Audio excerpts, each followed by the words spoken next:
안녕하세요. 자유교회 이진우 목사가 보내드리는 아침 묵상입니다. 오늘도 예수 그리스도의 향기를 내는 복된 하루가 되시길 바랍니다. 4월 17일 월요일 아침 묵상입니다. 오늘은 용서하기 힘든 이유라는 제목으로 마태복음 6장 12절의 말씀 묵상합니다. 우리가 우리에게 죄지은 자를 사하여 준 것 같이 우리 죄를 사하여 주시옵고. 한 주간 쉬었던 아침 묵상을 다시 시작합니다. 주님과 동행하는 복된 한 주간 되시길 바라며 월요일 아침 묵상 시작합니다.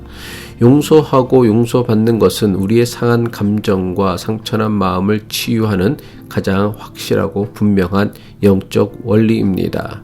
실수와 잘못을 반복하는 불완전한 존재인 우리는 용서하고 용서받는 것 말고는 그 어떤 것으로도 우리를 치유하고 회복하게 할 수 없습니다.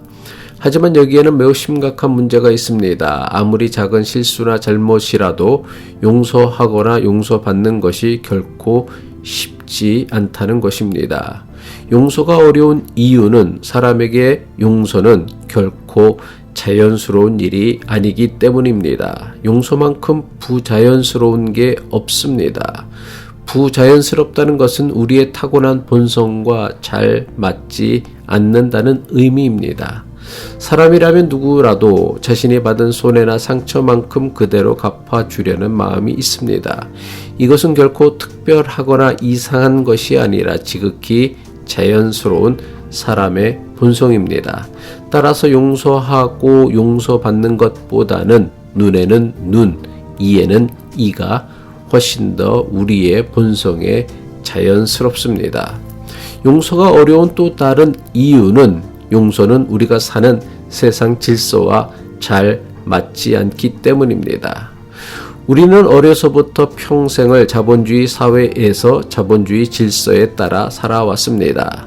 자본주의 사회의 가장 중요한 원리는 노력한 만큼 얻는 것이고 받은 만큼 주는 것입니다. 그래서 누군가에게 손해를 입히면 손해를 입힌 만큼 보상을 해 주어야 하고 누구에게 손해를 받으면 받은 만큼 반드시 보상을 받아야 합니다. 이런 사회에서 태어나고 자라다 보니 용서는 지극히 부자연스러울 뿐만 아니라 심지어 반사회적인 행위처럼 여겨지기도 합니다. 이런 생각들이 우리의 삶의 원리가 되고 삶의 방법이 되었기에 용서하고 용서받는 것을 지극히 부자연스러운 일처럼 여기게 된 것입니다. 많은 사람이 남을 용서하면 나는 손해만 보고 나에게 상처를 주거나 잘못을 저지른 사람은 아무런 대가도 치르지 않고 편할 것으로 생각합니다. 아마도 이런 생각이 용서를 더욱 어렵게 하고 용서하지 못하게 할 것입니다. 하지만 용서를 통해 가장 큰 축복과 은혜를 누리는 사람은 용서받는 사람이 아니라 용서를 베푸는 사람입니다.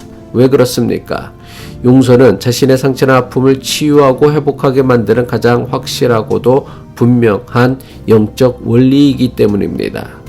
우리는 나에게 상처 준 사람에게 다시 상처받지 않으려고 용서하지 않는 경우가 많습니다. 하지만 이런 태도에는 매우 심각한 문제가 있습니다. 다시는 상처받지 않기 위해 용서하지 않는데 용서하지 않는 것은 과거의 아픈 기억이 계속해서 나에게 상처를 주도록 내버려 두는 것과 같습니다.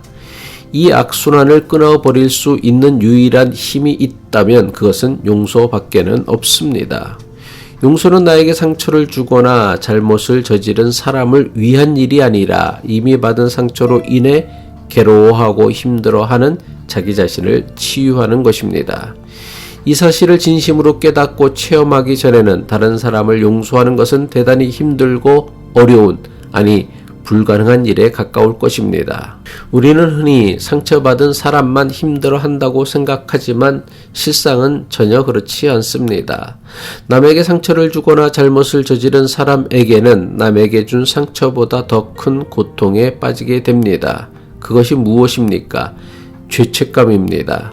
죄책감은 우리가 생각하는 것보다 상당히 심각한 고통이며 아픔입니다. 우리 속담에 맞은 놈은 두 발 뻗고 자도 때린 놈은 오그리고 잔다라는 속담이 있습니다. 물론 어떤 사람들은 남에게 죄를 짓거나 상처를 주고도 죄책감을 느끼지 못하는 사람도 분명 있습니다. 이런 사람을 성경은 양심의 화인을 맞은 사람이라고 합니다. 디모데전서 4장 2절이죠. 자기 양심이 화인을 맞아서 외식함으로 거짓말하는 자들이라. 양심의 화인을 맞은 사람들은 이미 하나님의 심판을 받은 것이나 다름없습니다. 양심은 인간의 영혼과 같은 것입니다.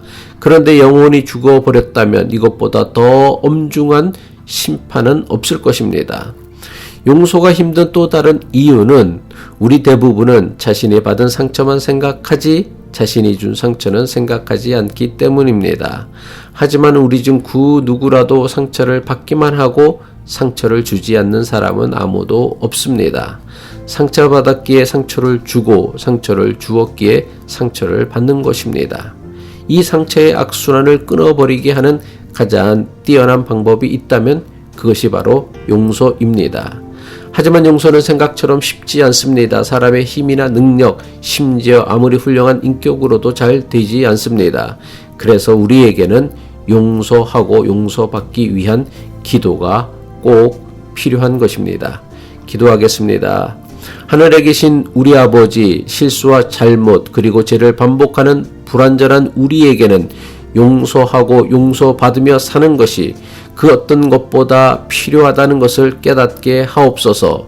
하지만 용서는 우리의 힘과 능력으로 가능하지 않고 오직 하나님께서 주시는 은혜로만 가능하다는 것을 깨달아 용서하고 용서받기 위한 기도를 잊지 않게 하옵소서.